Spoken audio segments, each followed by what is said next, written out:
Okay, I'm gonna do it like this. I'm gonna unplug my phone. I don't know why I'm telling you guys like you can't. Okay. Because I cannot sit here without like music, you know what I mean? I can't. I'm unable. Collective is here. Hi. You're making something on Cuba? That's cool. Hi Twitch.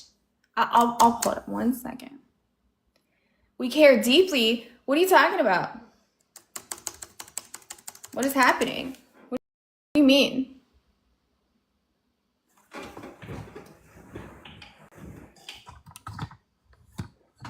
You know what would be cool is if I would be more responsible. It would make my life a lot easier if I was more responsible. Hi. Beans is here. I love Beans. I miss you. We need to catch up soon. Beans is one of my most favoriteest people ever. She's amazing.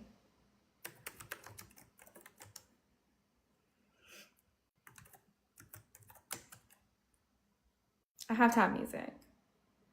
I am not responsible.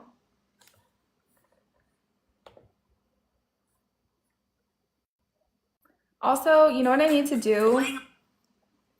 I need to use earbuds at some point because my audio sucks. Like my audio is fucking ass. And I think my kids broke my, I think they did. You won't be able to hear it. My kids broke my shit. That's better. Hi. I need to send the live out.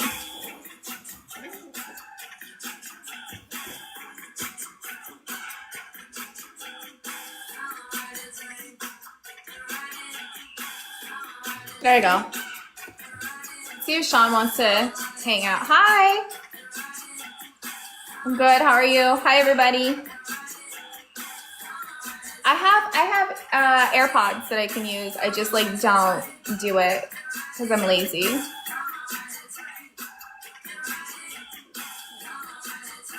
That'd be good. That'd be a good movie. You're sweating? I'm sorry.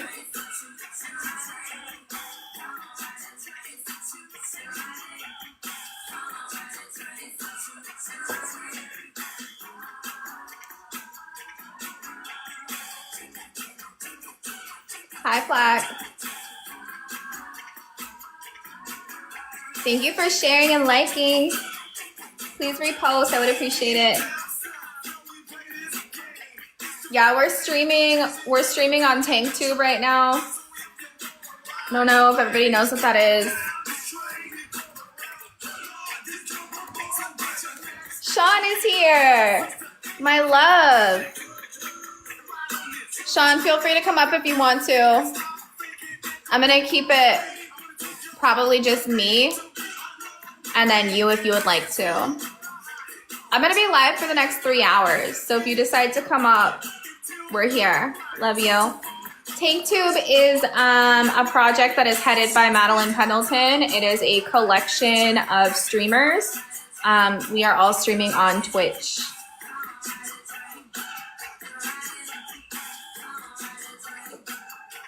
What's up, Kevin? Let's see if we can get a little bit of traffic. I posted a video right before going live because I think that helps. Good morning. I think that typically helps. If we have somebody. What is this? What is this live about? This is a debate live. We are debating. We're master debaters. Oh, that's so cool. It worked. Posting the video worked. Hi, can I have your age? I'm 18. Okay, I forgot to turn my volume. Oh, that's not my live. I don't know what that is. Okay. Do you have like an argument? Yeah, so Stalin was a mass murderer. I'm not against communism itself. I would describe myself as a communist, although I'm not materialistic in a Marxist sense. But why do you support Stalin? Why do I support Stalin? Why is this like like such like a pressing issue? Because defending a mass murderer and actively standing up for human rights and Stalin was a totalitarian dictator, doesn't quite fit in my head at the same time. Who did he kill? He was active, so he was an active reason for the Holodomor, which is mass terrorism of the Ukrainian people. Can you tell me about the Holodomor? Yes. Okay, let's hear about it. What? Is he trolling? No, I'm not trolling. Can you tell me about the Holodomor? Yes. No, he can't. Oh, you think the history of it? No, I'm not that well. Ignore the comments. Ignore the comments. They're gonna make fun of you. Ignore it. Please go ahead and tell me about the Holodomor. So, in my understanding, and I'm not saying I'm well read on this topic. Sorry, English is not my first language. It's my third language, so I kind of troubled explaining myself. Was a mass starvation of the Ukrainian people, which was an active.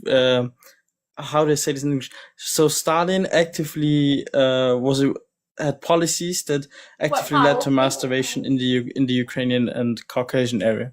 I don't know, Caucasus. Is it in English Caucasus? In German, it's Caucasus. Name the policy.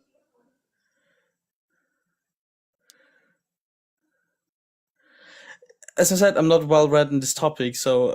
Okay, what year was I'm this? trying.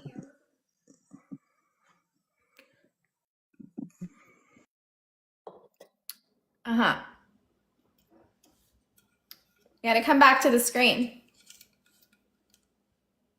You want to come back and tell me about it, or are you done? 1930, So you just had to look it up. Yeah, I had to look it up. Okay, so how did Stalin starve people?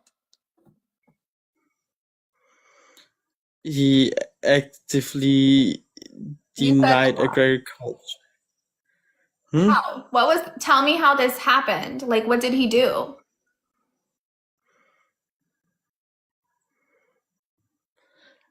Okay. I don't know about Russia.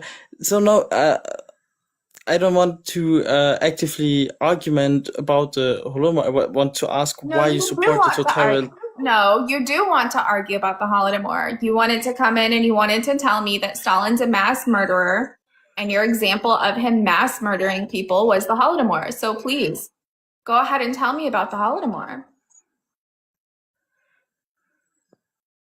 Kangaroo, you're gonna call me out because I said you were British yesterday. You are British. Like, I don't care. Okay, yeah, I'm sorry about that point then. Yeah, because you don't know what you're talking about. Like, why would you bring up something if you don't know what you're talking about? As I said, I'm not well read about the topic in this area. Then why did you bring it up? I'm not. Because it was one point in a bigger argumentation. Was Stalin starving people when he brought over 500,000 tons of food aid into Ukraine in a 4-month period? Was that when he was starving them? Or no? So people who lived under his regime actively starved because of his totalitarian policies. You haven't been able to tell me about the policy. Everyone point and laugh at the guest. Okay, Sean, that's kind of disrespectful in multiple areas. Firstly, just what the hell? I'm not here to hate anybody. You hate Stalin. You came in here to hate on my. I'm not hating Stalin. On my husband. I'm just saying the he was a love of my totalitarian. life, my one and only, mi corazón. You're wrong. You're spreading salacious lies about Stalin. He was a totalitarian dictator who actively murdered political. Who was it? He Where wasn't a wasn't he? In which totalitarian. hmm? He wasn't a In totalitarian which way wasn't he totalitarian? Tell me, please. because he never at any point had absolute power ever. So like there were decisions that were made like during the purges that he disagreed with. Like he didn't want Bukharin to be killed. He made a whole speech about how sad he was, right? But ultimately it wasn't up to him. Do you know who Bukharin is?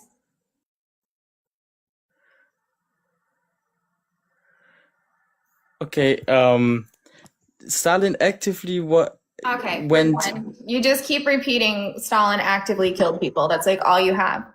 Okay. Also, have you ever considered that maybe they deserved it?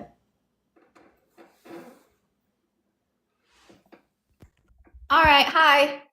What am I being called out for?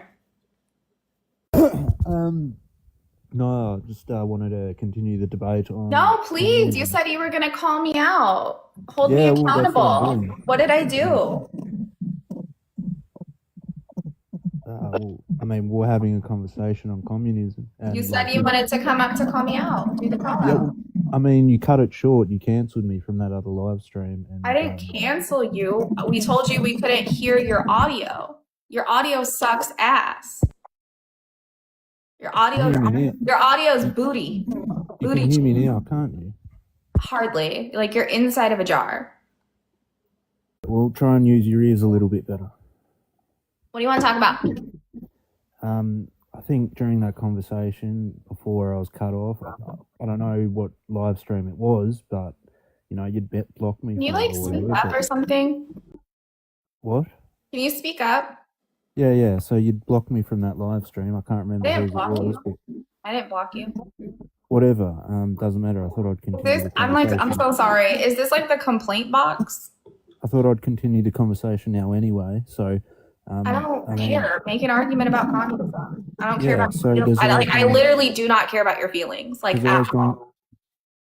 why do you do live streams then, Not to hear about your fucking feelings. bro? That's what Whatever. counseling is for. Whatever. Anyway, continuing on there.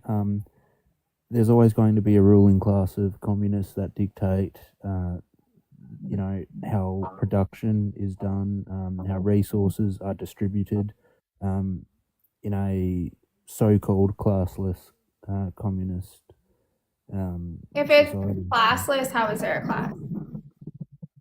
Because, I mean, we're going to define class differently. I'm going to say that the class of the rest of the population is separate from the class of the ruling class of communists. You need to speak up. Like literally nobody can hear you. You heard me all right so far anyway. So Speak up. You need to speak up. You can hear me just fine. If you can't like project your voice, like I'm not going to be able to hear you. You have been so far, is what I'm saying. That's a little bit better. Like speak up. Like do you see how like I'm speaking up? I'm very far away from my phone right now. Right. So I'm like 2 feet away from my phone and you can hear me because I'm projecting my voice. I'm using my speaking voice, right?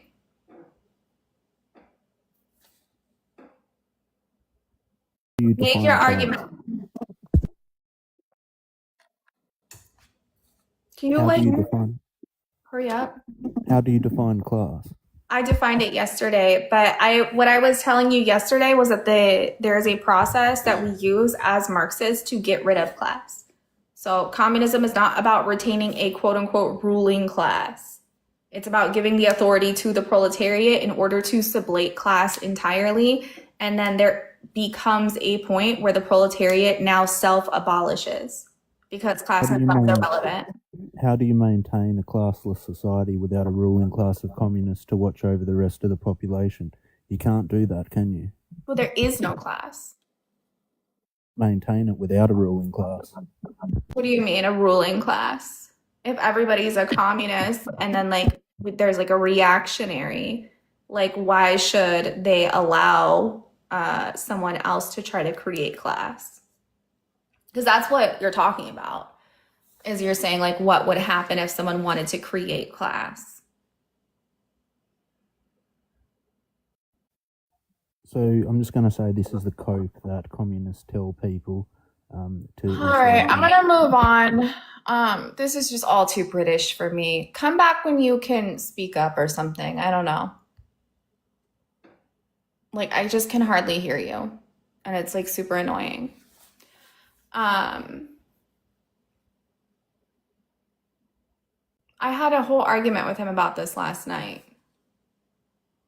I cannot hear him. He's like mumbling and he's super fucking like his volume's just very, very low. Can we please like and share? I would so appreciate it so we can get like better opposition. Please share into group chats. Fix your mic settings, turn down the low end. I don't know what that means. My mic sucks also, but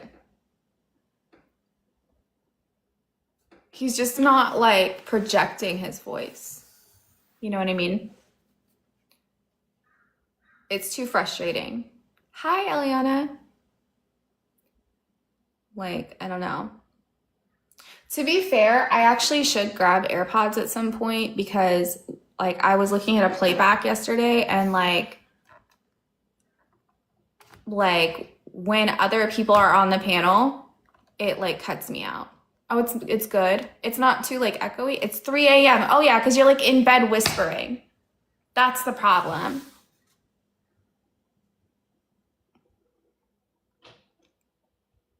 That's the issue. See, like I don't have parents at my house. I can speak freely. I could yell. I could scream. I could do whatever I want. You know? Hi everybody.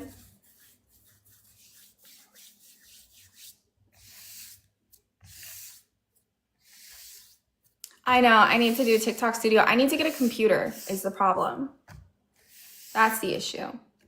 I cannot imagine being British. Thank God. Thank the Lord. I'm not an Anglo. Yes, W Ireland.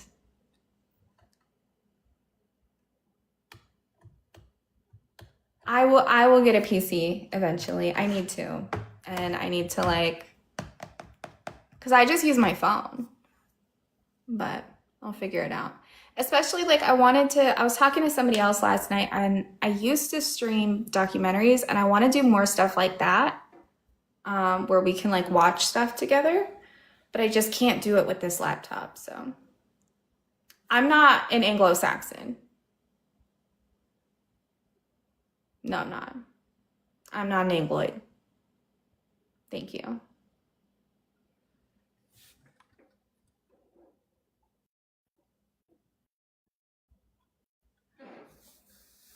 I want to capitalistically buy a PC with capital, yeah. I don't even know how to purchase a PC. Like, I don't even know where to start. Like, I have no idea. That would actually be really cool. If you guys could, maybe not today, because I'm not close enough to it, but like when I do get a PC, I think it'd be really cool to be able to get like suggestions from you guys on like what we should watch. Oh, thanks, Soul. I appreciate you. Why people have to?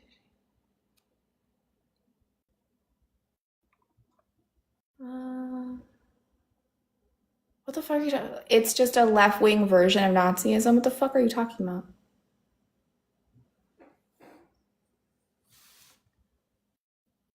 Why? What's wrong? What's the drama?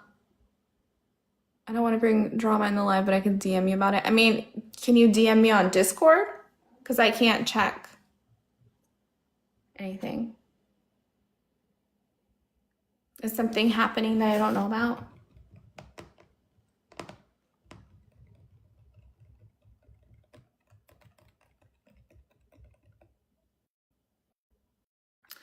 My Discord? Fuck, I don't know. I can't tell you right now.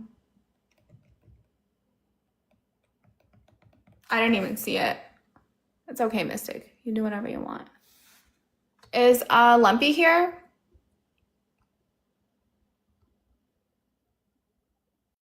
Since I'm not there. Oh, I'm being talked about somewhere.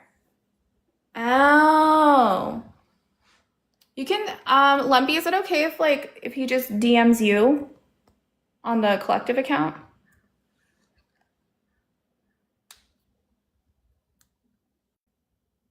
Do you think people jobs are stupid? No, of course not. T-Man, you can just, you can DM the collective account.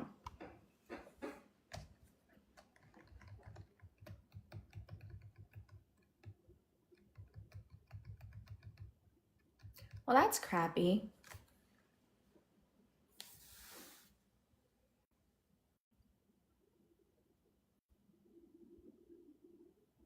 All right, I'm gonna wait and see if we get some opposition. Otherwise, I'm gonna have to like restart.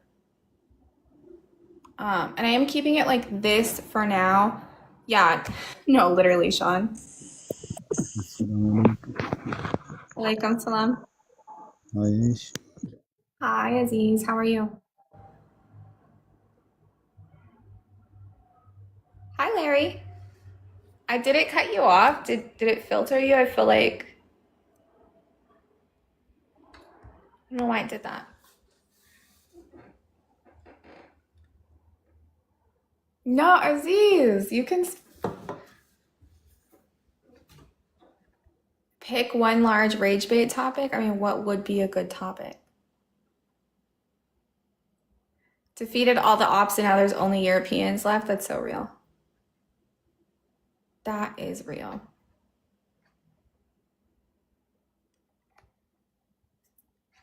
It's just me versus the UK.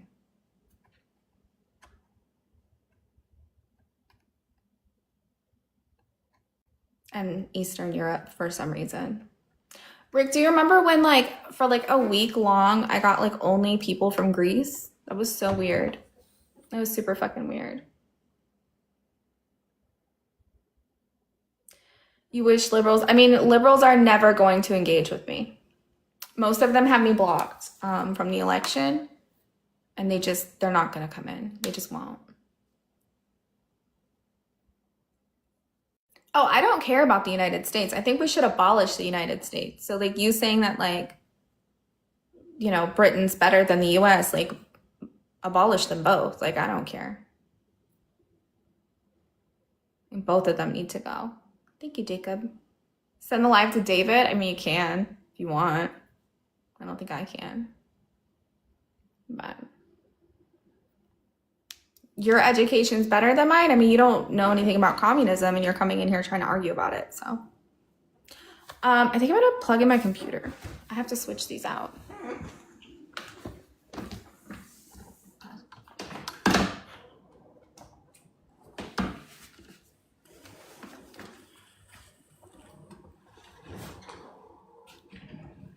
Well, I guess I'll give it a couple more minutes. I don't know. I don't know where the opposition is. I mean, we have all of the wonderful comrades here, but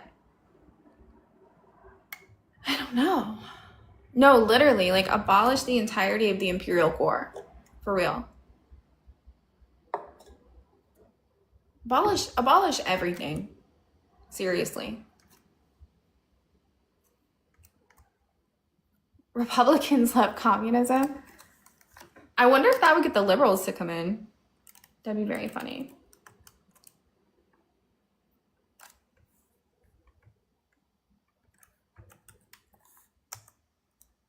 I'm a fascist for what? What am I a fascist for? No, not in an anarchist way. No. I think that people don't realize, like my very favorite thing that Marx ever said was like the abolition of like all hitherto existing social relations. That is my favorite. That's my most favorite thing. Message.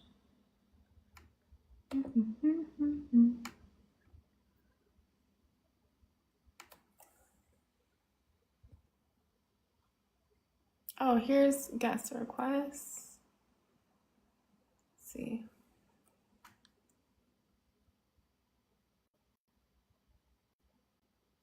Well, I might have to do a restart, unfortunately, unless we can. If you want to make sure people eat, why aren't you a capitalist? Because food scarcity is artificially manufactured for profit. That's why. Like, capitalists don't feed people. They like actively make it more difficult for people to like have access to resources. Hi, can I have your age? 27. So Okay. the Soviet Union like Can you artificially speak? created a famine for profit. Can you speak up? Okay, so the Soviet Union, the communists, right? They artificially manufactured a famine in Ukraine for profit. Is that what you're saying? No, that isn't what I'm saying. Well, but you just said food shortage is fake and it's for profit, but now I you're didn't say saying that that when there food was this shortages massive are. food I didn't say shortage, that food shortages are fake. I said that he left. Oh no, that was disease.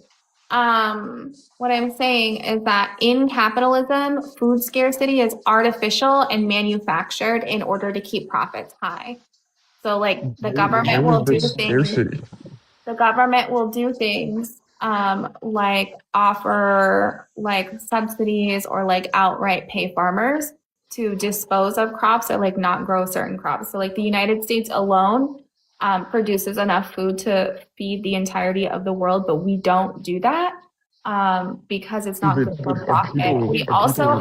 We also have food deserts in the United States. 1 in every 5 households in the US is food insecure. So again, kind of going back to like what the real topic is, not the idea that we produce more food than we eat, but This the is the actual like topic. rate of people that are eating food, because that's what you said that you cared about, which is like the rate Yeah, of so people the that are actually eating the USSR, food. so the USSR had the same caloric intake as the United States, but on a nutritional level, it was better. It was like more So nutritionally. that's why the US like donated food to the USSR. When was this? What 1921 to 1923, and then they offered again in During a 1933. famine? Are you talking about Yeah. during a famine? Yeah, they had a famine. Okay. Did you know that the US also had a famine like, I don't know, 7 years later or something like that? Like the Dust Bowl? And how much did the Russians donate, or the Indians or the Chinese? What are you talking about? So wait, you're saying like the system that you're against was sending food Do over to like help with the famine? do you disagree with me that like we don't feed people in order to like keep profit? I disagree that that's like the matter of contention. You said the actual people eating, Why wouldn't that be? and so I'm talking about the people that are actually like getting calories and eating, and you're talking more about like an ideological issue that you have around people like getting food and You eating. came up. I'm Um, assuming because you saw the video I posted, right? That's why you came in. yeah. Right, yeah. I'm a Okay. communist. So again, I am a communist because I want people to be fed, right? So like this is trash. in order for everyone to be fed, we must decommodify food. I am in favor of decommodifying food because That historically has caused more people to be hungry, not less. that isn't true. So I'm That curious. isn't true at all. That's not even remotely true. Okay, unless you're referring to Give me an like example. capitalist Give me an countries example. giving Give aid, me an example of when decommodification of food starved people. in China, their decommodification and removal of private property explicitly affected the amount of food that was being grown. China And that's why with decommodified Deng's, food. sorry, and that's why with Deng's reform. Can you show me and that China recreation of- decommodified food? Also, like they were got rid of farms hunger. owned Also, by the individuals way, and being by the sold? way, No, hold on. no, Were you hold the farms fuck being on. sold? You asked hold me on. questions. You hold on, because China has virtually eliminated starvation. Are we In fact, before or after Deng? they donate to the United States. You realize that, right? Sorry. When was Deng the leader of China? So currently, today, So when I referenced Today. exchange, hold on, no, hold no, on. the So United when I States, referenced the United exchange States that happened receives previously, receives your aid from concept is China. that my argument is right, Fucking because miserable. you're making an argument for You're me. not right. You're wrong. Okay, so Deng didn't reform how China's food and farming system worked, and that Sure. was what, Sure, but caused it. that's not Wait, what so you're what did supposed he to be do? No, no, proving. no. What What did he you're do? supposed to What did prove to Deng do? me, what you were told to prove, the claim that you made is that decommodifying food starves people. That's Yeah, what you're supposed to what be did proving. Deng do? What did Deng do? I don't care Do about you Dang. You're know? supposed to prove to Wait, me wait, that wait. the So you're saying, hold decommodification, on. you Can you need control to yourself for a second? prove to me that the decommodification of food starves people. Show that to me. Oh, you need to prove it, so that's why I'm not going to let you talk, and I'm going to keep interrupting you. You That's made so a helpful. claim. Oh, you're doing it Prove the again? claim. Wait. So instead of letting me prove it, you're going to continue to speak Prove over me? it. Prove it. Sorry. Okay. So are you going to let me speak now? Okay. Yeah, prove it. So what did Deng do for you to say that this isn't proof of my argument? Explain it to me. Show me how Okay, people wait. So starve. are you Show conceding that me. you just lied and said Show that this isn't me. proof of my argument when you don't know it is? Show me how people starved due to decommodifying food. Show that to me. So are you conceding? Show it to me. Okay, so Show what me did how Deng that do? happened. How did it happen? Tell me I'm what just happened. I'm pointing out the ridiculousness of the Give me fact the that you have numbers. made Give a me the decision data. Give me about the what my empirical. argument is, Holy fuck, and you're then you're like, insufferable. oh, literally, I You're don't have actually any idea of insufferable. what you're referring to, but You're it doesn't prove your actually point. fucking insufferable. I'm asking for the proof. Show it to me. The proof that you just said didn't happen. Okay, I want the data. If you're not going to give it to me, you can leave. I want you to actually prove what you're saying. Your evidence, you can come back up. Come back with evidence.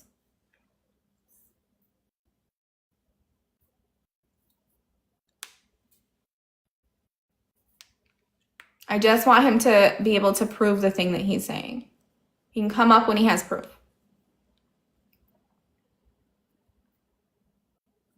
Hi, Linz. Hello. So, communism is better than capitalism. I'm 39. For the 51 people listening, they don't even have air conditioning. Air conditioning? Over there in China, those people end up dying just because of heat stroke. Secondly, over there in China, you can't go and question the Chinese government. Over here in a capitalist society, we have cartoons, music, movies, video games, some of which have influenced the entire world and continues to influence the entire world and has influenced China. Thank you guys very much. Have a great day. Have a great day. He's he's so wrong. Didn't a bunch of Europeans die recently? Thousands and thousands of Europeans because they didn't have AC. Also, they do have AC in communist countries. It's very funny. I wish that he would have stayed because we could talk about the major power grid failures that we have seen in capitalist countries. In France, yeah, but also in Eastern Europe, I believe. I would have liked to talk more about that. The power grids would have been a good conversation. They have AC in China. That's very true. Yeah. This is fun. That was my favorite thing that's ever happened. Because we were talking about it last night. I was telling somebody that people are making AC arguments now. It's very funny. Hi, Lee. Hi, everybody. It's just very silly. But we could have had a really good conversation about infrastructure, but I suppose not.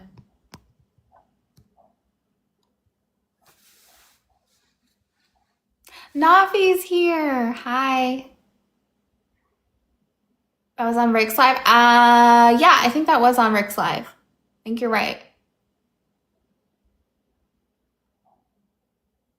China doesn't have AC. China doesn't have AC. I mean, it's just silly. I mean, AC is not You don't have to have like a political ideology to have AC. Yeah, it's kind of goofy. Oh yeah. I'm glad that you guys could see what I was talking about.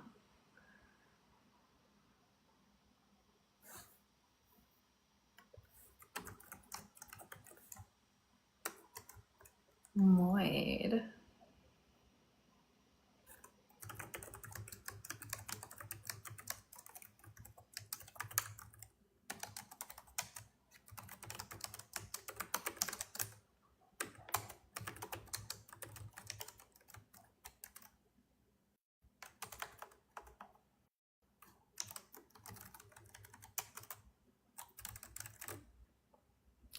Oh, come up. Zion, can you come up real quick?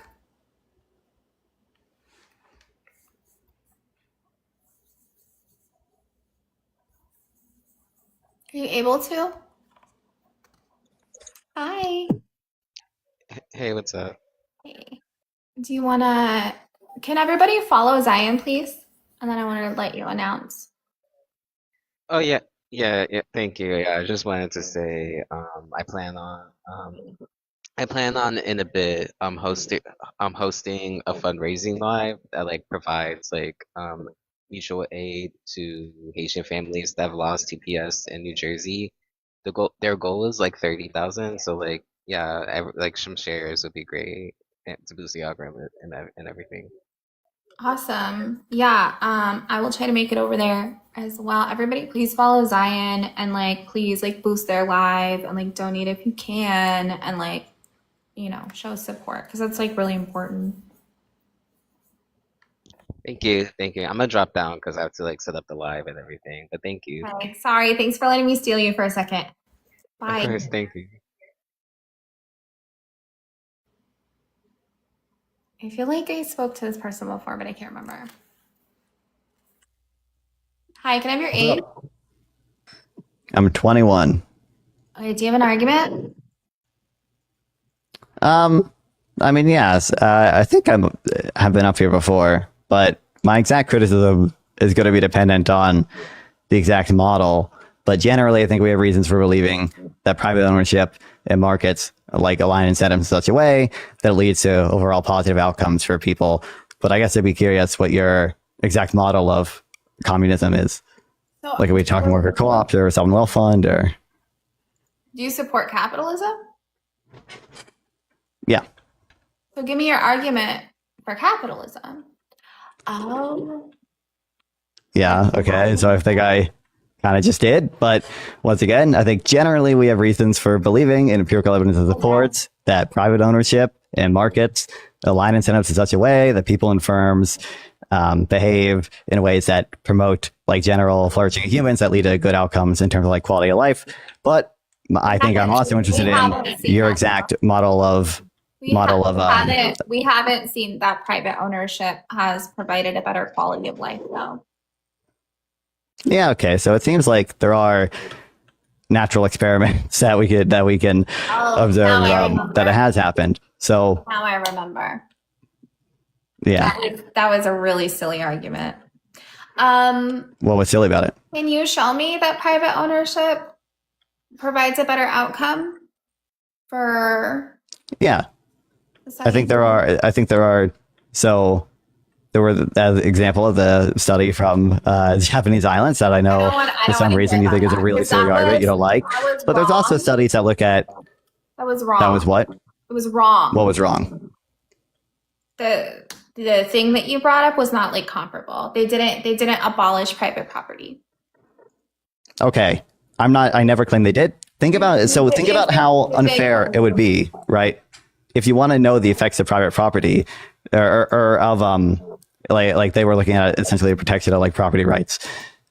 It's not, you don't really want to compare just countries that like have property rights to those that like don't or whatever, because that's not a very like clean comparison. There's going to be a lot of different factors that differ between capitalist and socialist countries generally, right? Like you don't think it's fair for me to say something like capitalism is better because like the quality of life in like Cuba is lower than America, right? quality of life in Cuba? I mean, I could argue for Cuba all day against the US. You're right that it's not comparable, right? I could still argue for it and make my point. Cuba is better than the United States. Better healthcare system. In terms of quality of life, yeah. They have a higher life expectancy. I don't think that's well established. They have a Yeah, but life expectancy is not the only thing that, or it's not going to be. Can I speak? Or are you going to like Sure. be annoying? Go ahead. Okay. Higher life expectancy. They subsidize their food, first of all, free education, and they have a higher home ownership rate. So even despite the illegal sanctions and embargoes that are imposed on them by the United States, even though the United States is starving them out and trying to literally fucking genocide them, they still beat us at these like particular metrics. So like, how is it that like, while they are under the boot of US imperialism, they're still beating us when it comes to education, healthcare, and housing? Well, I'm not sure. So when it comes to healthcare, I don't think they beat us overall in healthcare. They have a higher life expectancy, but probably not due to things that are the result of the healthcare system itself. I mean, the one thing that arguably is the result of the healthcare system is there is some evidence that that women are much more likely to get abortions in Cuba if their baby is expected to have like birth defects, and that is part of the reason, or some like long-term disease. That is part of the reason. Do you have, is that because part of the thing? Is that an actual thing, or are you making that up? People get that is an actual thing. I would have to dig through my notes to find the source. Your argument is that there's a higher life expectancy in Cuba because they have more access to abortion? Well, because probably what's happening is that women are pressured into abortions. Hi. And they're like, hey, they're stop talking. W Dave Legend Raiders, we appreciate you guys. Thank you for coming in. Okay, so we can add that to the metric where Cuba is beating the United States. So they have more access to abortion. They have more rights when it comes to abortion. Go ahead. Yeah. So what I mean by this is, it is likely the case that women in Cuba are not just like freely choosing abortion, but are oftentimes pressured into abortions because their baby is likely to have. This is a different argument, and it doesn't do anything for your point, like at all. Like people getting abortions doesn't increase life expect. Well, I mean, I guess technically it could, but do you see what I'm saying? It does if they're selecting for abortion or for babies that likely wouldn't live to a normal length, right? Well, I mean, like, people do that in the U.S. too. As in, if you have... But people get abortions for that in the U.S. also, right? Yeah, but I don't think they're pressured into it in the same way it seems like they probably are in Cuba. Why does Cuba have a higher life expectancy than the United States? Yeah, so I think that's one reason. But I think the other reasons are probably not because Cuba just has a better healthcare system. I think it's probably things like their diet is probably better. They probably get in less car crashes, things of that nature. Maybe. But it does have to do with the healthcare system though. Absolutely. Like if you have more access to healthcare, and also like preventative healthcare, which like many millions of people in the United States do not have healthcare access at all. Like literally not at all. Like their entire healthcare budget. That is true. There are a couple million uninsured people in the U.S., but uninsured people still have access to health care. They just have to pay more for it. And if you can't afford healthcare insurance, how are you just going to pay out of pocket for healthcare? I actually don't. Yeah, so I wouldn't say they don't have access. So a lot of the people, I'd have to look up. By the way, I don't have health insurance. Like I'm one of those people. Yeah. Right. Sure. So there are things like, for example. Yeah. So there are things like, for example, emergency care that is, like subsidized, like Medicare pays on the back end for hospitals to treat uninsured patients. So I said preventative care. You're trying to pivot. You appeal to access to healthcare in general. Okay. I don't think it's fair to say that millions of Americans don't have any access to healthcare. They do have a decent amount of access to healthcare, even uninsured individuals. But no, you're actually insufferable. Don't speak while I speak. I said Okay, specifically in Cuba that they have more access to healthcare. And then right after that, I said because of preventative care. Hi, Day. Okay, I still think it's unfair to say that millions of Americans don't have access to healthcare. I think that's too. I think that's a overly broad statement at the very least. But I also think that we can just appeal to number one, the fact that we have evidence from. Over 120 million Americans live in healthcare deserts, with rural counties and certain urban areas facing the most severe access gaps. Okay, that is not very meaningful, but regardless. So I think we could also appeal to. It's not meaningful that 120 million Americans live in healthcare deserts? Yeah, so I don't know what about it is. First of all, I doubt that the healthcare desert is a very meaningful standard, but at the very least, it is. I don't think it's fair to say millions of Americans don't have access to health insurance, and the metric for that.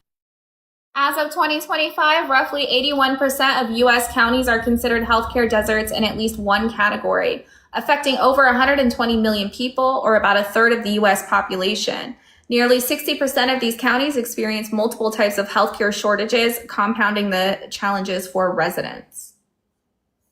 Yeah, okay. So what I imagine the standard for that is something like they have to drive, an hour away or some meaningful amount of distance in order to get a specific type of treatment or whatever.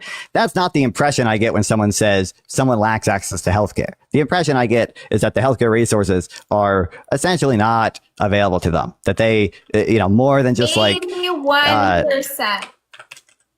81% of counties across the U.S. are a healthcare desert. Why is that? In at least one area. Yeah. Why is because probably why isn't that happening in Cuba? I don't know whether it is happening in Cuba or not. I mean, Cuba might have a denser population, so that might be quite a bit as well. But no, much of Cuba is rural.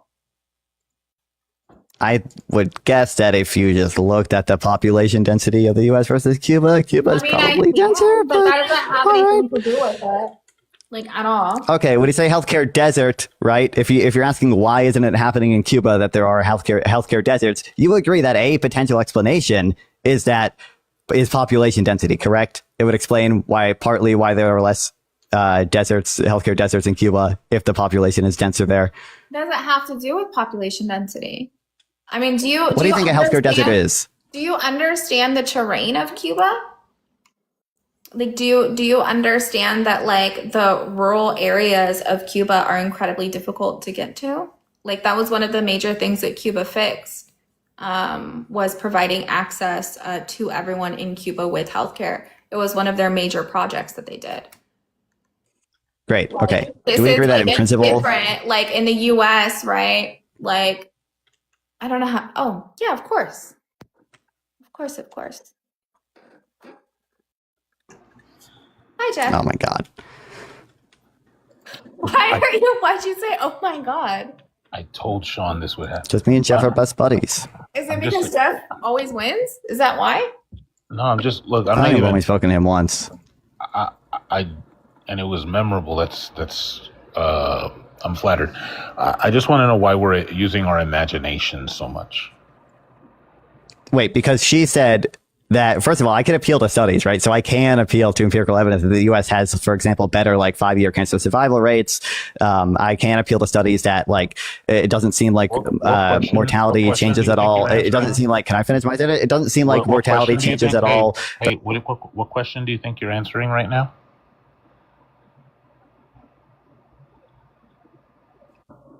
Yeah, the relative performance of America versus Cuba's healthcare outcomes is probably what I think that was the question I asked you. So you asked, why are we using our imagination so much? And I'm saying I can also appeal to empirical evidence. Well, in what sense am I saying you're using your imagination?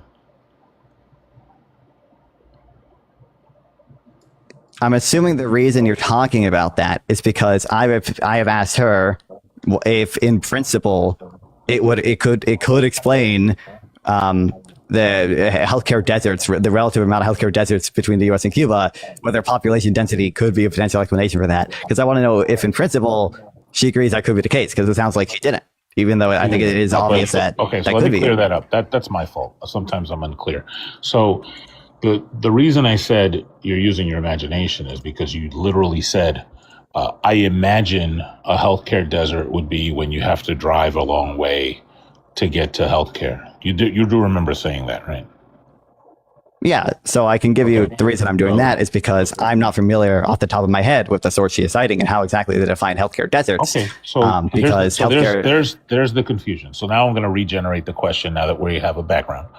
Why, when the data could be available to you via an inquiry or a lookup, would you use your imagination? Why would I take a educated guess as to what it is? No, it's not an educate. Look, we're going to demonstrate it's not. I think it is an educated guess based on the things. Let's just rent an educated guess. I take an educated guess to be one where you have like some background information from which you can draw an inference. Can you demonstrate that inference for us?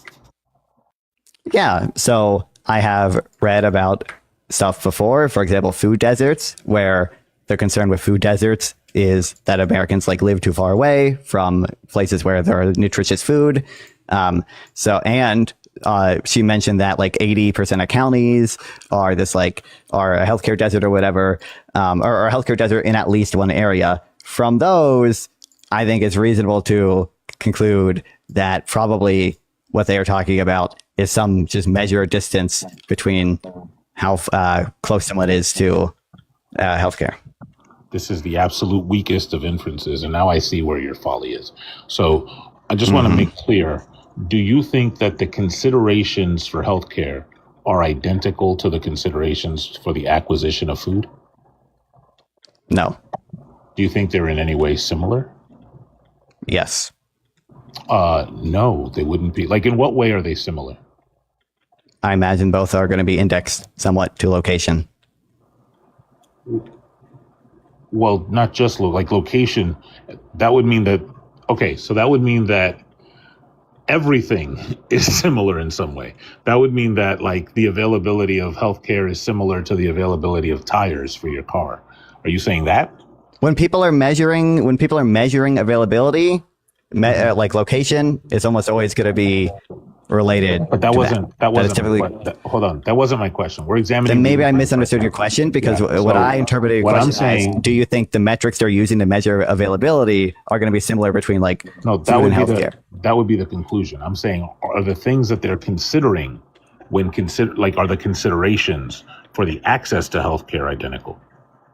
Or even similar? They're not identical, but the considerations the considerations that who are making, like anybody who's going to define a health desert versus a food desert. Yeah, I think they would both probably include location. That's a reasonable inference, I think, especially from the fact that food desert is indexed to location. You're not answering the question, and what you did was just restate the weak inference, right? What do you think the considerations are when thinking about healthcare acquisition or the availability of healthcare and the availability of food? I imagine. So I know with food deserts, it's primarily how far you have to drive for somewhere that has access to nutritious food. Listen, that's not the consideration. That's the conclusion. I define what you mean by consideration then. The factors that lead to the conclusion. So here, I'll give you one. Frequency.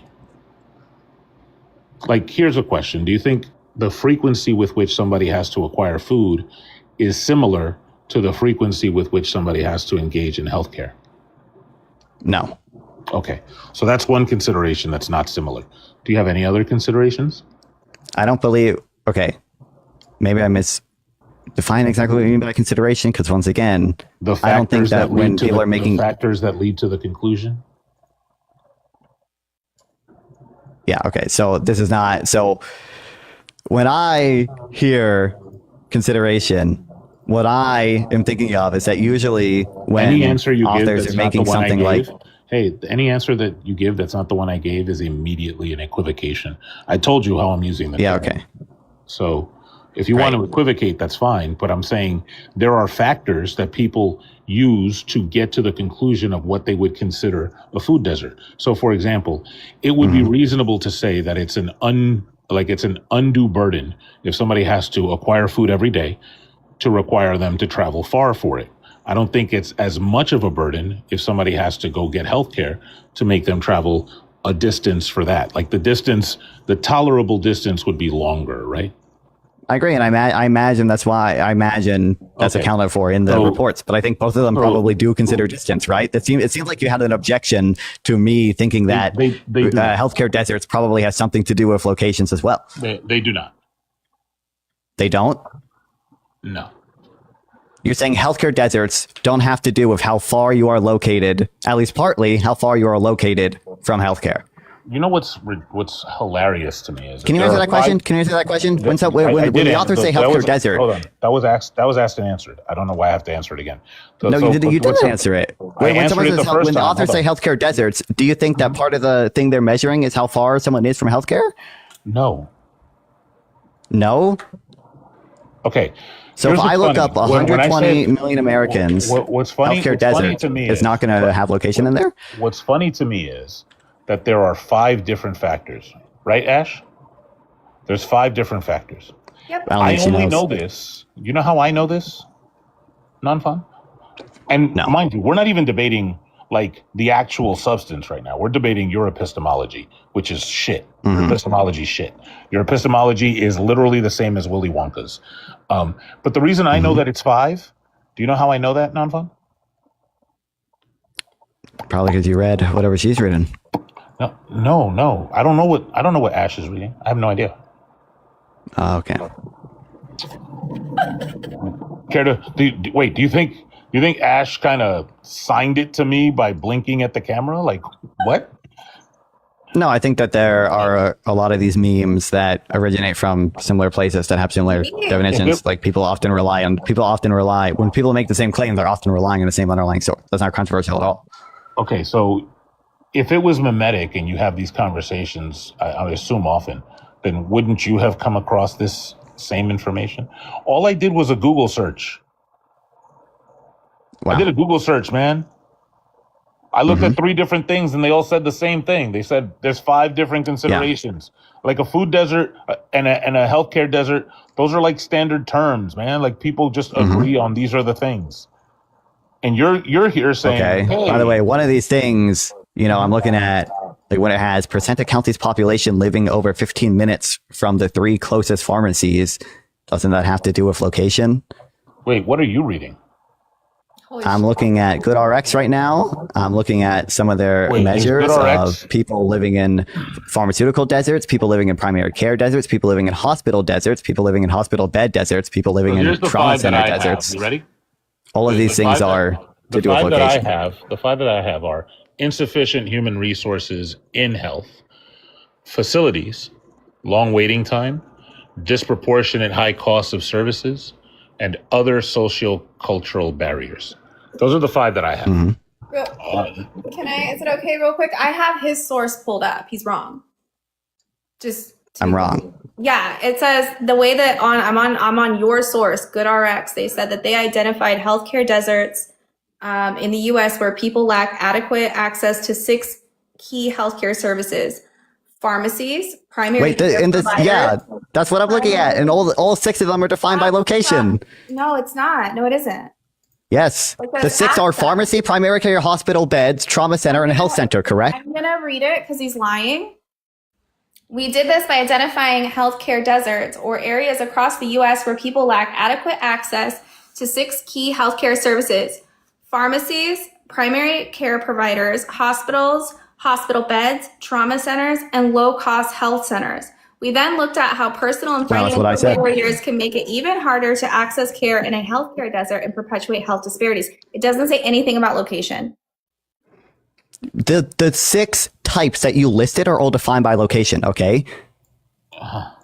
So remember when you said, Wait, no, hold on. I'm not Distance. moving off of this quite yet. Wait, Okay. hold on. When it says, so Hey, you just listed the non-fun? same 6. Hey, non-fun? I'm talking Hey, right now, non-fun? buddy. Hey, You just listed the non-fun? same Hey, 6. non-fun? I want to Hey, ask her a question. I want to ask Hey, her a question. non-fun? Okay. We You're can gonna talk. get muted. We talk right after Just Jeff. I mute him. promise. I promise. So really quickly, just we so just you know, the thing that you said is a trivial truth. Obviously, the location that you get the plate that you get the service is a location. That's not even saying anything. Your objection wasn't that it's a location, because I would have agreed with that. Ash, do you agree that a hospital is a location? Yeah, I agree. Okay, so this troglodyte here thinks that that's what the disagreement was. He's saying, No, of I don't. course, I don't think you of disagree course with that the location- hospital is a location. Of course you don't, but I don't either. But that's not the claim that you were making. You were making a claim of distance, a claim of proximity, and that doesn't say proximity. Percent of county's population living over 15 minutes from 3 closest pharmacies. Isn't that a measure of proximity and distance? It says, I just read it to you. It says this. Percent of county's population living over 30 minutes from the closest hospital. That's a measure of proximity and distance, correct? It says this is how we identified a healthcare desert, and then it went on to talk about lack. There are 6 types. Lack of. There are 6 types of healthcare deserts they talk about, correct? Yeah, sure. Okay. Why don't you- How individually are each of the 6 types defined? Why don't you? Let's see. Individually, I mean, it's talking about lack of adequate access, right? Uh-huh. So if you don't have access to a pharmacy, correct? Yeah. Okay. And how are they defining like access? It seems to be based primarily on location, right? Access? Are you serious? They said, first of all, personal and financial barriers are part of this as well. Uh-huh. Like you could have like a pharmacy that you live next door to that you don't have access to. You realize that, right? So when it says at the county level, a county is considered I'm just reading. A county is considered a healthcare desert if more than 50% of the county population lives in healthcare desert census tracts. That's a measure of, that's I'm saying that are finding healthcare deserts based on population, right? They're not based on proximity They're and not distance. basing it. They're not like basing it just on how far away something is. They're saying like you don't have access to it. Like Sean just brought up in the comments, like hospital beds or like healthcare providers. Pharmacies, a census tract is considered if the average driving time of the 3 closest pharmacies exceeds 15 minutes. For hospital, low-cost health and trauma centers, a census tract is considered if a desert driving time exceeds 30, 20, or 60 minutes. For hospital beds, we define a county desert as if there are fewer 2 beds. Wait, I'll give you this. This one is not. It is not solely based. This one of them is not based on distance. The hospital beds one. Also, healthcare providers is not a location, correct? Lack of healthcare providers? For primary care provider deserts, we define a county as a desert if more than 50% of the population lives in primary care geographic HPSAs. That's also based on location. You can live next door to a hospital and still not have access to that hospital. Do you understand that? Okay. Yeah, but it's not how they're defining it. There's more barriers. Well, first of all, I was looking at your source, which is like Good RX. I don't think I'm looking at your source. But do you understand what I'm saying? You can physically Yes. be close to something. You could stand inside of a fucking hospital. But if they can't serve you, you don't have access to the hospital. Do you understand? I agree. Yes. Oh, great. Go ahead. Go ahead, Jeff. Okay, that's not how they're defining healthcare deserts, correct? Wait, hold on, just to be clear, that's not how they're defining healthcare deserts, correct? Look, it seems like you're confused. Answer that question. No, I want her to answer. That's not how they're defining healthcare deserts, correct? It seems like you're confused at this exercise. She won't answer because the answer is. Well, you didn't answer my initial question. Yes. Hey, you didn't answer my initial question, which is, see how you did all of this just now, and you now have looked it up? Now that you've looked it up, right? And even your guess was should be wrong. clear, my inference was correct, right? No, it wasn't. But again, now that you've looked it up, and even the what you call an educated guess was incorrect, and now you've been corrected because there's What was different incorrect types about of. Well, you said, I imagine that they would have to drive over an hour, and that was incorrect. So now I don't know if I ever specified a time, but I said I imagine it's based on like driving times, right? The only reason that I'm up here is because you specified a time. And I said, well, how did he specify that time? And then when I parsed the sentence, I said he started that sentence with, I imagine. And so that means it's your imagination. So that's the only reason I'm up here. Like I was literally on the phone with Sean and I said, this motherfucker just said it's the power of his imagination. And so I hung up with my sister to come ask you about your imagination. It's the only reason. Sorry, I shouldn't have used imagination. I should have said, based on what I've read about food deserts and what other Okay. academic stuff I read before, Meaning your and what I imagination. understand the term desert to mean, I think the most logical Sure. conclusion is that it has something to do with distance. And lo The and most behold, it logical does. conclusion, the most logical conclusion is look it the fuck up. Like, that's it. So now, but now that we've That's gotten, not a logical conclusion. That's just you telling me to do something. yes, it is. The logical conclusion is you ought look it up if you want the information. That's the logical conclusion. So now that we've gotten that out the way, and now that you have the information, right? What is your contention? And I was correct. No, you were not. But irrespective of that, what is your contention now with the So I metrics think a lot used of to things- identify? I don't know why you're talking. What is your contention with the metrics used to identify a healthcare desert? So I don't necessarily have an issue with just the metric itself, but I have an issue with using the term to imply that millions of Americans lack access to healthcare, because I think that is way overly broad, especially when our health outcomes are good on a lot of Let me tell you a what lot of I other outcomes. let me tell you what I just heard. Okay. Okay. What I heard is I don't have an issue with any of the underlying data. I just don't like the conclusion because I don't like it. No, I think the conclusion, which is her saying millions of Americans lack access to healthcare. The thing people get from that is not, a meaningful portion of Americans, 120 million Americans or whatever, live 60 minutes away from the closest trauma center. I think the thing people get from that is that they can't get health care, and that's just doesn't seem to be true. So I don't have a notion of how healthcare desert itself ought to be defined. Hey, what is the countervailing data that you have that shows that that's not true? Yeah, so the majority of Americans are insured. We perform really well on things like cancer survival rates. We perform really well on cancer screening rates. Pause there. Okay. How are cancer survival rates measured? Typically 5-year cancer survival rates from the time you get cancer until the percentage of people that survive 5 years after the diagnosis, I believe.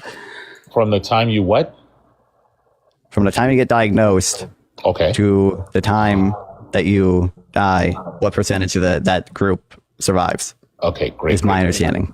And so you think that they measure the people without access in the control group of diagnosed people?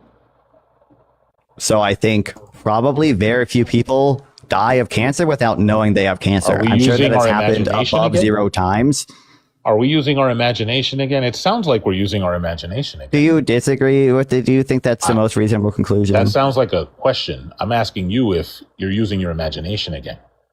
I'm not using my imagination. Okay, I'm so using my... So that means, look, either you're using your imagination or you have some source. Yeah, I don't think those are... So I think I can draw from background knowledge. I think I can look, the draw options from my I've given understanding you. of... Look, do you know what a no-seum inference is? No. So a no-seum inference is where somebody says that the absence of evidence of something, when expected, is evidence of its absence, right? And so, like, for example, that's what I'm doing. Well, no, I'm not saying that's what you're doing. For example, like if I said that I expected, if somebody says they have an elephant and I walk into their house and I expect to see an elephant and I don't see an elephant, that would be an inference I can draw that there's not an elephant in here, right? But if I was to have possession of or have access to, say, information that could form direct access to data, and I close my eyes and I walk out of the room and I cover my ears and I go, la, la, la, la, la, la, that no-seum inference is now not available to me because I haven't made a good faith effort to gather data that's available to me. You see what I'm saying? You're doing something similar to that. You're doing, hey, there's information that I could look up. This information is actually gathered and collated. For example, I could tell you just from my job that about 3% of people with atrial fibrillation know they have it and get diagnosed. It's a terrible epidemic that so many people are walking around with time bombs in their hearts. And that's something that number is slowly creeping up with a lot of the stuff that I do, right? Like software as a medical device. Those rings that people wear and watches that people wear that measure their heart rate and says, hey, you have AFib. Those are moving the number up, right? But you can look up that information. You can just look it up. I'm not guessing at that. I'm actually seeing what the industry says when they measure it. And they also measure it like when somebody dies and they check them and they go, holy shit, this person was walking around for 2 years with an explosive device in their chest called a heart that was pumping irregularly and then caused them to die. Now, they're not guessing. This information is available to anyone. And you can just do it with a Google search. And instead, what you're doing is like these weak inferences and terrible like leaps in logic. Why wouldn't you just look it up? Yeah, I don't know off the top of my head if there's good data on what % of people die of cancer without knowing they have cancer. Have you looked? I'm about to. Oncology is one of the biggest fields on the planet. Like oncologists get to drive cars whose names I can't pronounce. Mm-hmm. You are aware of that, right? Yeah. All right. So if there's data to be had about anything, I would say cancer is at the top of the list of the shit that they gather data about. Epidemiology is another one. Like these are the big ones. Yeah, no, I mean, I'm looking. Doesn't seem like we actually have good data on this. There's estimates of it globally, but doesn't seem to be any estimates of it in the US. And you found that after a 5-second search? Well, I didn't really find an answer, did I? In a 5-second search? Why are you so intellectually lazy? I think that's the overall theme of the question. True. That I want to ask. Wait, you. hold on. Wait, to be clear, it doesn't seem like there is a good answer, right? There doesn't seem like there is a good data answer, correct? At least from the search that I've done. From the so 5 seconds of searching you did? Uh-huh. Like, I'm missing my keys, and I haven't gotten up. Isn't that what you told me to do? I'm missing my keys, and I said go look, but I'm missing my keys. I haven't gotten up from this spot. And I turn my head to the right and left, and I'm like, my keys are gone. They vanished. Mm-hmm. The magic. Yeah, okay. So I mean, key-stealing gnome took them. Yeah, it seems like, like the Google AI overview says that there's no official answer. There's no statistics on it. I'm not seeing any statistics on it from the US. Okay. I can only see it globally. All right, Ash, from the other results. I'm going to go on mute. And it seems like it'd be. Here. I don't know I can't help them anymore. Yeah. What?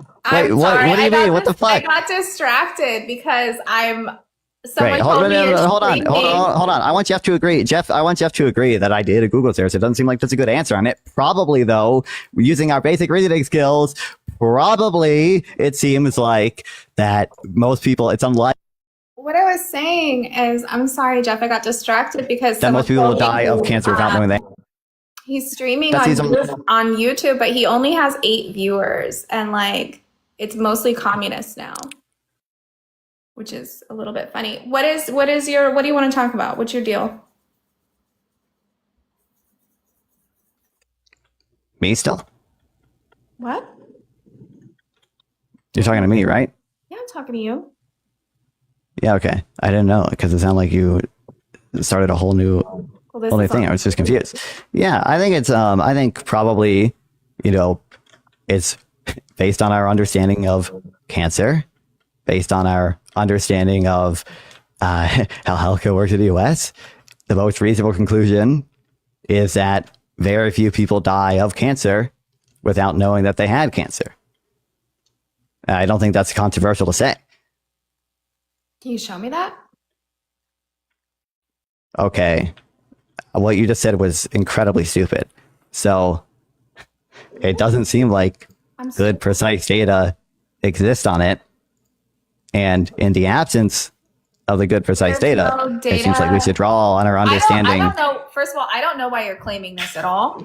But the other thing is you just claimed it, and then I asked if you could show it to me, and you said that was a stupid thing to ask because there's no data on it.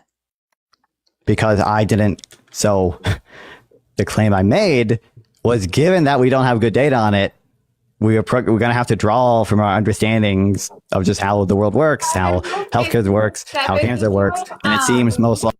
Is he just doing the imagination thing again? Is that Yep.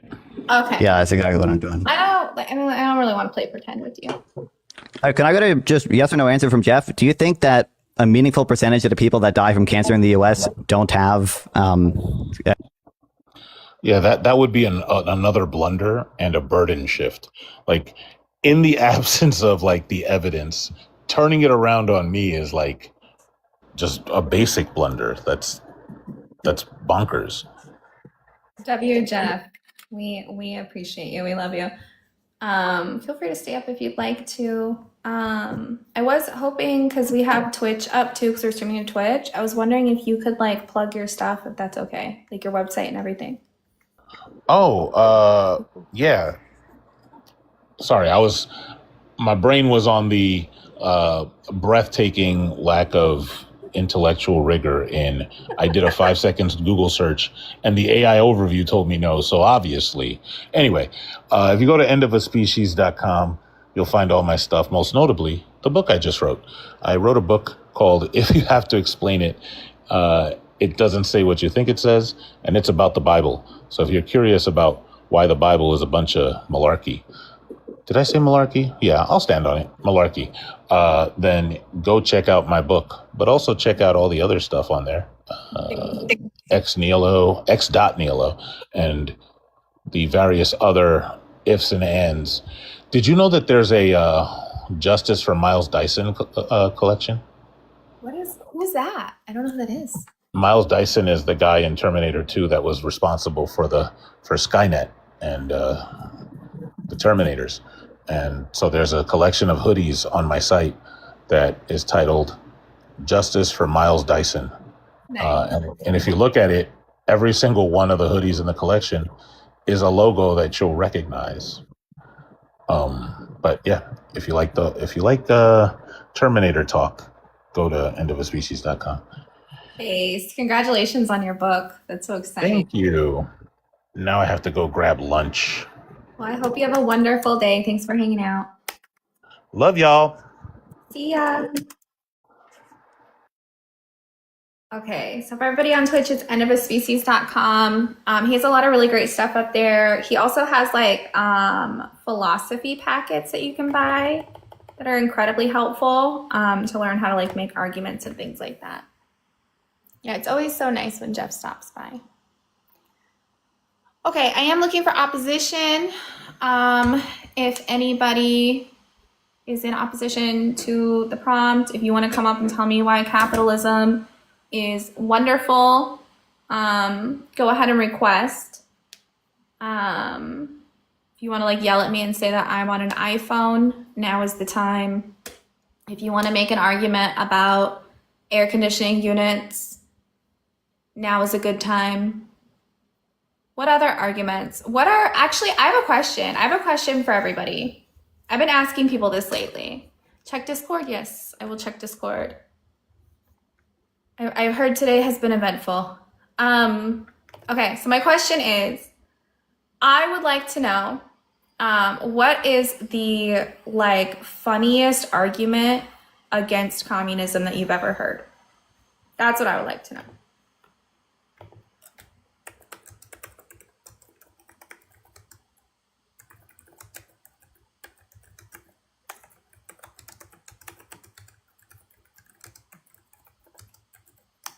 China has no AC.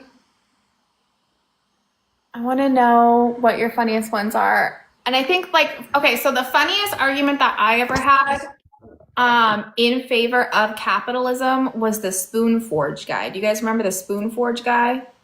He like came up and like made like a whole like fake thing about what if he had a spoon forge and it turned into an island and like all this stuff. What's your age? It's 49. Okay. I just wanted to come up and say the funniest argument that I've ever heard was Levi's jeans were $500 in the USSR. Like, That's a good I'm one. sorry. That's all I wanted to come up and say because No, you're as soon as, fine. You're as fine. soon as you said it, I burst out laughing. I love that. Thank you so much. No problem. He went on Science Live. He wants to go lose again.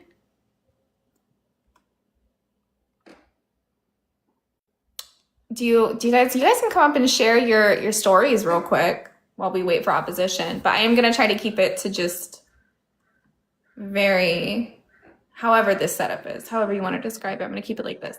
Did you want to share a story with us? No, it's not really a story. I'm really sorry. My voice is kind of crap. I was singing yesterday. I was singing System of a Down, so it kind of hurts. But I was wondering, could we debate about Stalin? Because I'm 18 and I'm doing my A levels in UK to do with history. Stalin? Are you a communist or not? I am a communist. Yeah. You're a communist and you want to debate me about Stalin in front of all these people? No. It's to do with my exam, like you know. What do you mean? It's to do with my written exam for A levels. I don't understand what the exam has to do with it. I don't get it. No. I mean, like, okay, never mind. No, it's okay. It's okay. Take your time. I'm sorry. Do you have like a question about Stalin? I mean, whatever it is that like I tell you about Stalin, your school is not going to accept whatever it is that I say.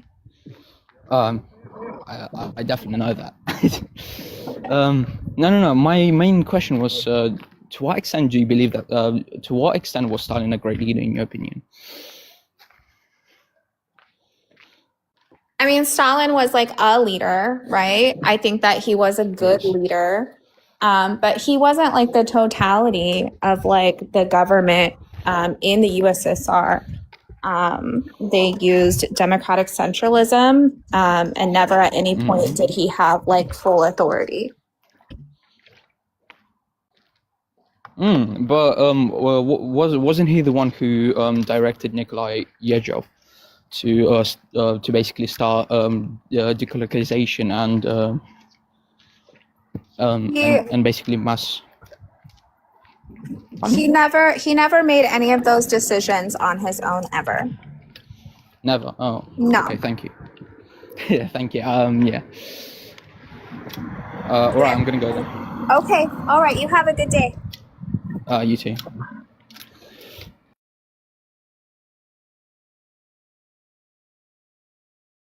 Okay, friends. Does anybody oppose? If not, I might like restart or like leave for a little bit or something. You don't know. Stalin was a chill guy, you know? He's just a nice guy.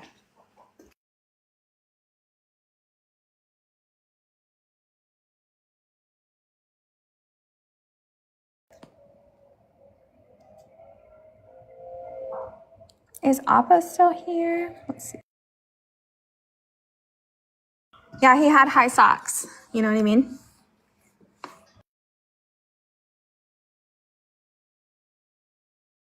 All right, you guys are gonna, all right. I'm awkward up here by myself. I don't know what to do. I'm feeling awkward. He did have a beautiful mustache. That's so true.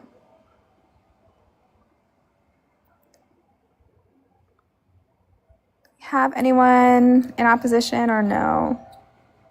Get a banjo? I can't play a damn banjo.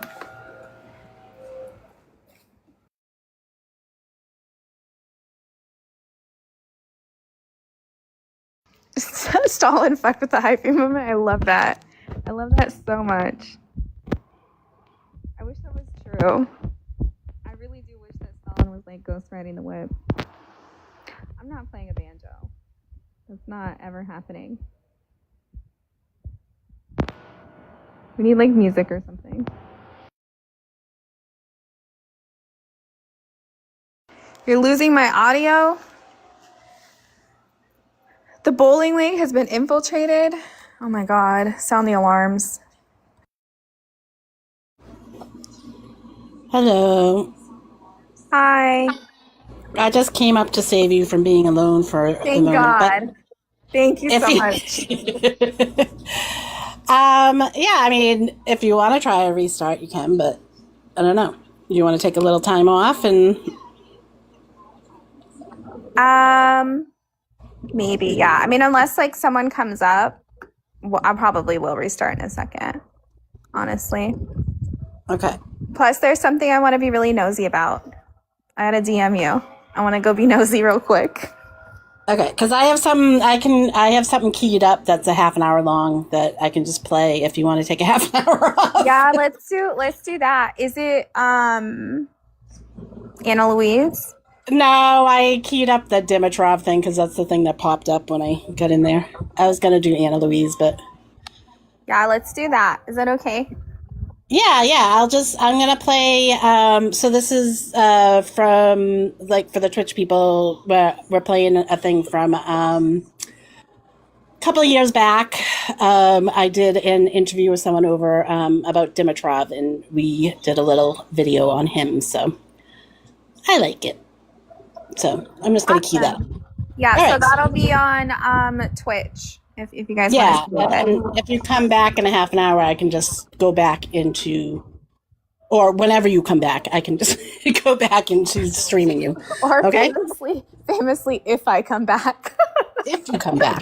Well, you need a little time off. You're going to be doing a lot of these, so Yeah. a few times a week, so, you know. Okay. Well, I'm gonna skedoodle. I'll see you all later. Thank you so much, Lumpy.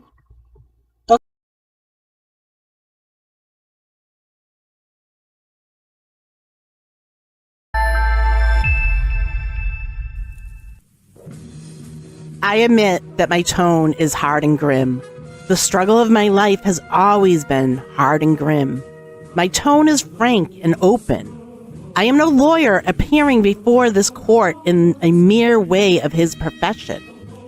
I am defending myself, an accused communist. I am defending my political honor, my honor as a revolutionary.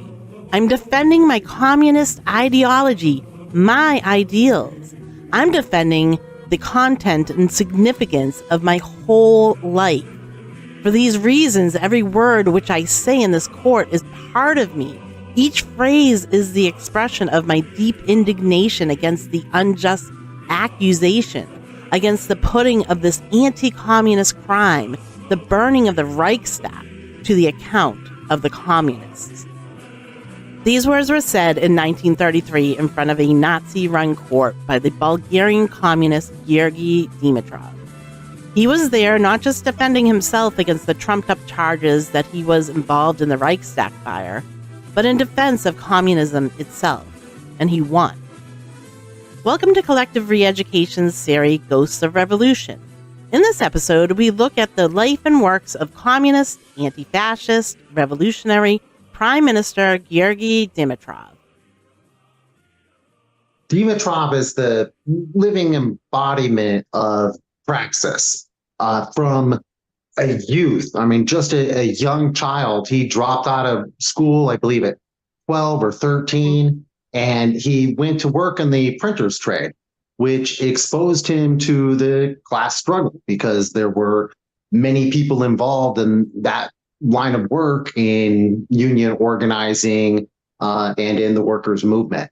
And so he began working in the printer's trade at that young age, and right away he began organizing and leading within the union movement, organizing strikes, and being involved as an organizer. By 1900, at the age of 18, Georgy becomes the secretary of his apprentice printers union, and by 1902 joins the Social Democratic Party of Bulgaria. He participates in and leads several strikes, such as the June 18, 1906 miners' strike of Pernik, where the workers were demanding the right to set up their own trade unions, among other demands. The strike was well supported nationwide by the workers and lasted 35 days. The results being the founding of the Miners' Trade Union in Bulgaria. So he was young when he was doing this stuff. Yeah, very young. He was remarkable, and that commitment stayed with him until his death. I mean, he went from being a young printer's trade union worker union organizer to the first communist leader of Bulgaria. Yeah. He served on the Comintern. So it's Joseph Stalin. So you see a lifelong commitment from him starting at that, real early age. In 1913, after Bulgaria's defeat in the Balkan Wars, 17 deputies were elected from Dimitrov's party, he being one of them. At just 31 years old, Georgi was the youngest member of the Bulgarian parliament. When the First World War was rolling out, Dimitrov held strong to his policy of remaining neutral in that imperialist war. In 1915, when Bulgaria entered the war, his party published opposition to the decree of mobilization and Bulgarian nationalism, resulting in Dimitrov being arrested. Between 1915 and 1917, he is held for just short periods of time, but in 1917, he was charged with mutiny and was stripped of his parliamentary immunity and spent a year and a half in prison. Dimitrov, he wasn't the lonely revolutionary in his family like so many of us, I feel like, suffer from. Many of his family and in-laws were also revolutionaries. He lost a brother in the revolutionary struggle, and many of his sisters and the people that they married were revolutionary workers, and some were also directly involved in the printers' trade movement, which you can see, that there's a lot of people within that, within the print trade movement that became revolutionaries. In 1919, still under Dimitar Blagoev's leadership, the party changes its name to the Communist Party of Bulgaria, and they apply to the Communist International. Georgi Dimitrov attends the Third Congress of the Comintern in Moscow in 1921. By I think it's 23, he's leading the first, or one of the first. If you Google the first anti-fascist uprising in history, you'll come up with two: the Labin Republic in Croatia in 1921, and you'll come up with the one that Georgi Dimitrov helped organize and lead in Bulgaria in 1923. Yeah. And so they're both accredited for being the first anti-fascist uprising in history, defining what fascism is in real time. Yeah. They were defining it as fascism was defining itself, essentially, and breaking it down, and not just telling us what it is, but how to fight it, and how to stop it. In June of 1923, the Mussolini-backed army, led by fascist politician Zankov, successfully overthrew the sitting Prime Minister Stamboliski of the Agrarian Party. The September uprising of the Bulgarian Communists happened later that year in opposition to the fascist Zankov government. After the failed 1923 uprising, communist leaders Dimitrov and Kolarov fled through Yugoslavia to get to the Soviet Union. In 1926, with Bulgaria still under the same party rule as Zankov, Kolarov and Dimitrov are sentenced to death in absentia. In 1929, Dimitrov is sent to do Comintern work in Germany. Like that. Well, at that point, he's essentially laying low. He has not just one, but two death sentences in Bulgaria at this time hanging over his head. One from activity that he did not participate in at all, and then one that he did, the September uprising. And so the other charge was basically what we would call it today terrorism. And so he didn't participate in it. We wouldn't call it terrorism, but that's how it would be defined. Yeah. And so he had those two sentences hanging over his head, and he was laying low and still participating in examining and giving opinions on world events, but was living in with a fake name in Germany, and that's when the Nazis essentially scoop him up, and 3 other communist, and then Marinus van der Lubbe, which you can decide whether or not he's an anarchist or a communist or just politically confused. In Dimitrov's remark on the sentence, he points to who he thinks helped Lubbe start the fire, and many historians agree. If van der Lubbe had had accomplices, and if these were neither Torgler nor the other accused persons, then what? The question then comes up, why, in the course of 5 months of preliminary inquest and 3 months of court sessions, were the real accomplices not discovered? And what is more, these accomplices must have been insiders, that is, persons familiar with the distribution and inside structure of the Reichstag. Otherwise, van der Lubbe could not have perpetrated the fire, but who, apart from the National Socialists, could have known these things at the time? Who could, at the time when the communists were under strict observation and persecuted, calmly and unhindered enter and leave the Reichstag? And yeah, they're charged with the Reichstag fire, which is the burning of the German parliament, which is what the Nazis would use to secure dictatorial powers. And also they told the public that this was the German Communist Party calling for revolution. So they used that as justification to go and to lock up, shut down, arrest, communist, socialist, and workers. And also begin which would lead to the shutting down of strikes and all of the other horrors to come, obviously. But yeah, they scooped him up and they charged him, and it wasn't just charging these 5 defendants. The Nazis were charging communism, and that's what Georgy Dimitrov so successfully defended was.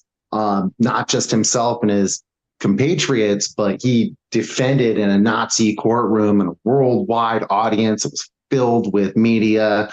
He defended communism to the worldwide audience incredibly successfully. And he did it himself. He acted as his own defense. He did not use a lawyer.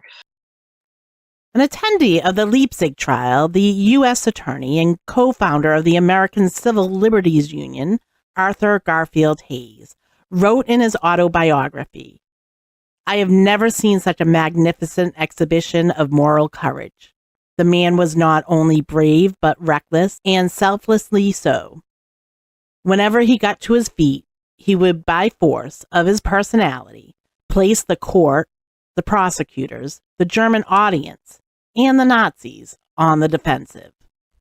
Yeah, he was forced to be reckoned with, I guess. So yes, and if you're ever looking for somebody to gain revolutionary optimism from, or understand what revolutionary optimism is, look at Georgy Dimitrov. He was sitting in a Nazi prison, shackled for months. They took away his glasses. He wrote still daily, took notes. He wrote to the magistrate while shackled. He was being tortured. And while he was there, his wife took her own life. Yeah. The emotional weight of that, the psychological weight of all of that, I mean, that would crush most people, but not Georgy Dimitrov. No, he went on the offensive. He wrote the magistrate and said, enough is enough. Give me my glasses. Take off these shackles. He didn't not have defense by his own terms. He kept putting forth lawyers. How about this lawyer? They said, nope. How about this lawyer? Nope. And so he could not secure. They would not allow him to secure defense. And that was a large problem for a lot of them, because the whole lot of them, because also in Germany at the time, who wants to be the lawyer that's defending the communist? Well, the Nazis are in charge. It was a very obviously a sticky situation. yeah, it's kind of like it's not justice. There's no justice in there. Yes. Well, he was he gained himself victory. All 4 communists got off. Marinus van der Lubbe, he was found guilty and lost his life. The Nazis killed him. He was the sole person to take the blame for the Reichstag in the end. Though history has absolved him, and we know for a fact that he may have been involved, but the Nazis themselves were the ones who carried out the Reichstag fire. And like what you were saying about how, so he's sitting there and Bulgaria stripped him of his citizenship. So they couldn't send him, they couldn't deport him. And so the USSR, they gave him citizenship. And so then he could be deported there. And so the USSR came in a pinch, and I'm not sure what would have happened to him. The Nazis had him in their clutches, and they didn't want to let him go. Since he was exiled from his home country, Dimitrov is welcomed to the Soviet Union. In April 1934, he is appointed a member of the Executive of Comintern, and in 1935, he is elected the Comintern's General Secretary, a position he holds until the office is dissolved in 1943. You have your handle was Reed Dimitrov for a reason, right? Like, because he, like you said in the beginning, and the most important thing, people say to me, you don't understand fascism. I'm like, no, I do. I actually have studied fascism because I have read people like Togliatti and Dimitrov and Dutt and Zitkin and all that. Like this is what I do. And so maybe it's you that you don't understand it. Like, I think I understand it pretty well. That's right. So that's right. Yeah. So like, in doing this, like, it's just like, these are the people where you need to learn about fascism, like Dimitrov's where you go. Like he's totally going to, he totally, describes it well. He totally tells you how to fight it. And those are the important things, because he's not just saying, oh, fascism, this is what fascism is. He's actually giving you solutions towards it. And it's very concise and specific, whereas many people, when they're talking about fascism, it's very vague. Like Umberto Eco's 14 characteristics of fascism. Those could describe a colonialist government, a feudalist government, society, or whatever. It could describe so many things other than fascism. Whereas when you look at, when you get into those names that you just mentioned, Dimitrov, Zetkin, Togliatti, they get very specific and concise when analyzing it and talking about it. And Dimitrov can do it all in about 20 pages or less. The fascist defensive piece is so short. Yeah, it really is. I mean, it is very important, especially now. I mean, all we're doing is fighting fascism. I mean, I have my thing, like I equate neoliberalism as like the new form of fascism, in that it's like an international, instead of like having the national aspects of it, it's like an international fascism. Like it spreads throughout the world and stuff like that. Like it's not just stuck in borders.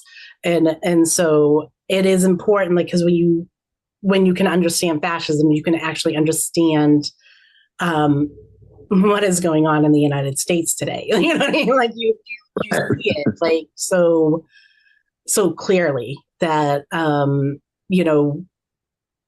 liberals and the conservatives, I mean, they're all liberals, but they're all just acting on this fascism that's there in the system that can be tapped into because of the other systems that we have at play right now. Like fascism needs something like a capitalism, because fascism, comes out of like imperialism, and like as capitalism is decaying, then we get these more violent systems coming to head with it, like coming out from it.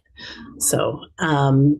So, and also it as the system's decaying, and also as the workers' movements are rising, it becomes the counter to that rise. It becomes the counter revolution. Yeah. Yeah. Which is partly why it has to be so completely violent. Yeah. Yep. Do you want to read from the diary, or do you want to read from the fascism stuff first? Sure.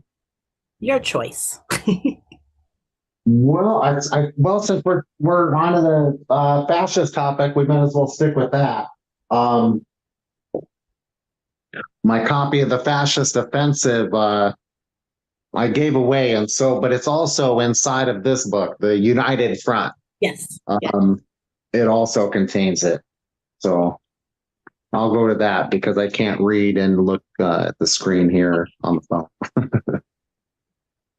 Maybe the part where he's describing what fascism is. That's the juicy part, I guess.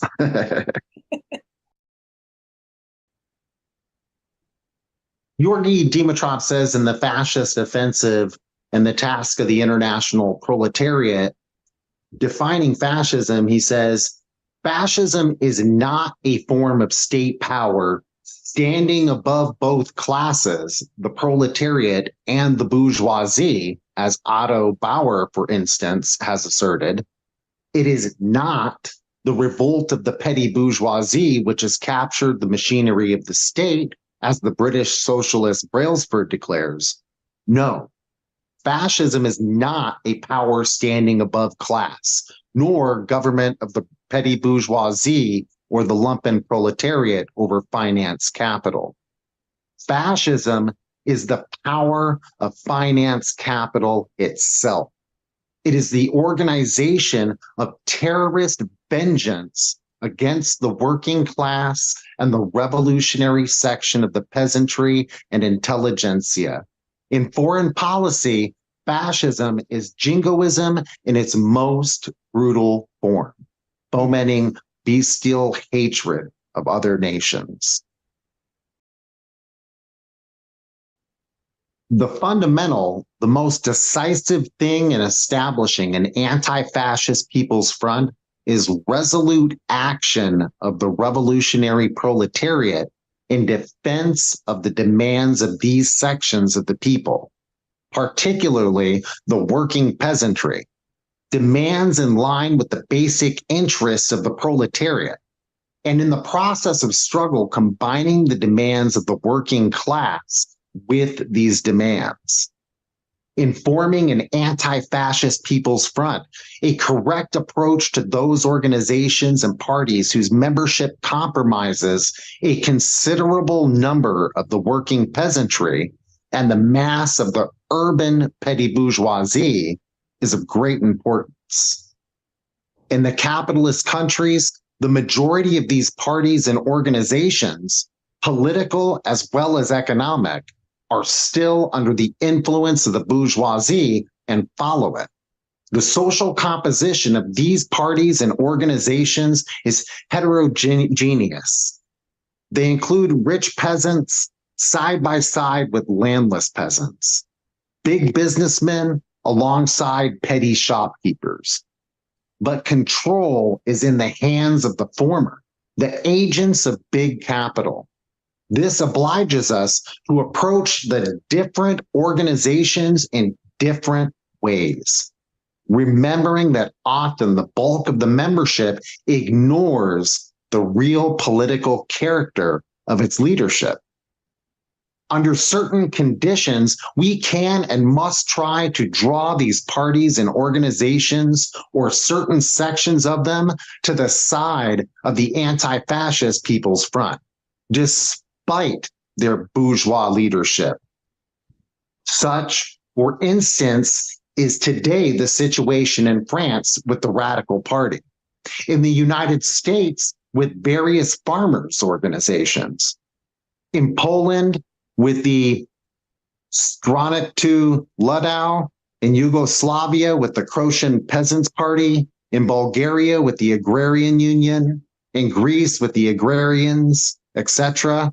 But regardless of whether or not there is any chance of attracting these parties and organizations as a whole to the People's Front, our tactics must, under all circumstances, be directed towards drawing the small peasants, artisans, handicraftsmen, etc., among their members into an anti-fascist People's Front.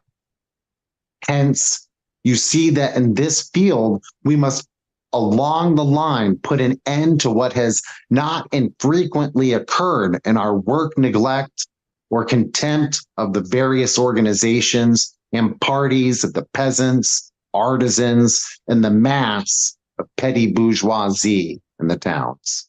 Dimitrov was very much in favor of never abandoning workers as a whole. So if he was talking about anarchists, he would say, well, just think about them as a different sector of workers. And he doesn't mean think of anarchism, the ideology itself, as just another workers' ideology. No, he's not like dismissing it in that way. He's just saying, don't abandon the anarchists. Don't forget them. and in terms of like is People's Front, and there's other variations of the United Front that he covers, and at times there's more sectarian rules where sometimes the United Front that you're developing is only anti-capitalist, and then sometimes you're developing a more broad, and that's why they use the word peoples in it, a People's Front, to be a little bit more broad, a little more encompassing, because sometimes you're trying to draw and to reach a broader mass. We can't always only focus on, class conscious workers or just union workers, etc. We have to, start, reaching out more with wider nets. And he's very much never in favor of abandoning workers. And he'll talk about like, even if the country succumbs to fascism, if your country succumbs to it, you don't walk away and say, well, I'm not going to organize anymore. You go to where the workers are. If there's only fascist organizations, then he actually advises people to go to those organizations, not to change it from the inside, but to quite literally reach those workers that you can reach, because that's where they're at. Yeah, Lenin says pretty much the same thing. Did you want to do one more little read? Did you want to read anything from his diary or anything? And I've got a couple of spots. Let's see here. There's how about that the toast about the middle cadre? That sounds excellent. There's a part in there that I like because it shows how we tend to forget to talk about the mistakes that our idols make, and in his diary we get to see live time them talking about some of the mistakes that they made. And in one part it's super interesting because Stalin and Dimitrov and the Comintern essentially gave Mao directives. They said, this is what you should do. And Mao did not do what they said to do because he didn't have to. It's advice and more than directives, I guess. But he didn't do it, and it worked out in favor. They won the battles, and it was it ended up being the right thing to do. And that also leads into the dissolvement of the Comintern, which Dimitrov was there for and writes about in his diary, and a part of the reason why the Comintern was dissolved was because those on the ground in different respective countries better know the conditions that they should struggle in than people from across the ocean. And that was one of those lessons that they learned from to be able to come to that conclusion. Yeah. And so I think that it's real neat to see that, in his diary. Here he talks about, Dimitrov says, and to the one who inspires them, shows them the way, and leads them, to Comrade Stalin. Stalin says, no, the main thing is the middle cadre. Generals can do nothing without a good officer corps. Why did we prevail over Trotsky and the rest? Trotsky, as we know, was the most popular man in our country after Lenin. Bukharin, Zinoviev, Rykov, Tomsky were all popular. We were little known. I myself, Molotov, Vorshilov, and Kalinin, then we were field workers in Lenin's time, his colleagues. But the middle cadres supported us, explained our positions to the masses. Meanwhile, Trotsky completely ignored those cadres. Dimitrov. And because after Lenin, you showed us the true path and carried on his cause firmly and wisely. After all, there have been cases in history where successors have ruined the causes of their precursors. Voroshlov and Molotov. Dimitrov wants to propose a toast. Dimitrov. There's nothing I can add to what Comrade Stalin has said about the merciless struggle against enemies and about the significance of the middle cadre. That will be taken into account in the party, and I myself will do everything in my power to ensure that it is taken into account in the ranks of the Comintern as well. But I should say that it is not only my profound conviction, but I experienced for myself in prison under conditions of the most severe ordeals what extremely good fortune it is for the socialist revolution and for this international proletariat that following Lenin, Comrade Stalin has carried on his cause with such unswervingness and genius through every sharp turning point and has ensured the victory of our cause. There can be no speaking of Lenin without linking him with Stalin. All lift their glasses and cheers. Stalin says, I respect Comrade Dimitrov very much. We are friends and will remain friends. But I must disagree with him. He has expressed himself here in an un-Marxist fashion.